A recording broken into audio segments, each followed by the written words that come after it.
Here are 5 pitfalls people who are downsizing can fall into. A dollar in is not necessarily a dollar out when it comes to home improvements. With that being said, the current real estate market plays a huge role in determining what upgrades are going to keep your house competitive. It's important to discuss with a real estate professional what upgrades should be made to your home and which ones aren't worth your time or money. The nature of downsizing means you're probably not going to have the space to keep all of the items that you currently have. However, people tend to either overestimate how much space they're going to have at their new home or have a hard time letting go of some items for personal or sentimental reasons. Planning not only what can be moved to your new home, but also the costs associated of storing items that you want to keep but can't keep at your new home is very important. Storage units can be pricey, but it's important to determine what the best type of storage unit is going to be for your items, specifically a climate-controlled unit versus one that's not. People who are downsizing often spend a ton of time trying to sell unwanted items on their own, or they sell some items for a lot less than what they're actually worth. This can be fixed by utilizing an estate sales company. An estate sale company has real market information on the value of virtually all items. They'll advise you on which items aren't worth selling versus the ones that are.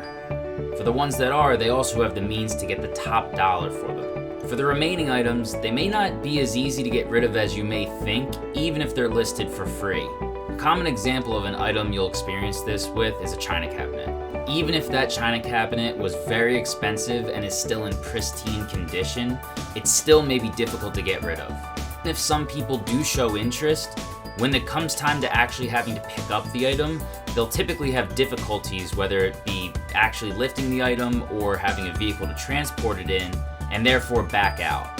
The same is true for many large and hard to move items, regardless of how much they're worth. With that being said, of course, try to get rid of as much of the remaining items as you can by listing them for free, but also have a backup plan such as a junk removal company or a dumpster rental so you're not stuck with those remaining items at the end of your process.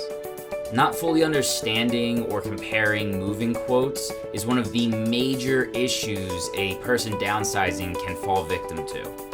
Some of the key details to look for when reading through and comparing moving quotes are whether it's a time estimate versus a fixed price estimate, how many movers are included in each proposal, what the cancellation policy is for the moving company, and lastly, what their damage reimbursement policy is. Knowing what to look for and what questions to ask your potential mover is vitally important for a stress-free transition. Since this is probably going to be the most significant part of your downsizing experience, you want to make sure that you don't overlook this step in the process. These are just a few of the pitfalls to look out for in your downsize.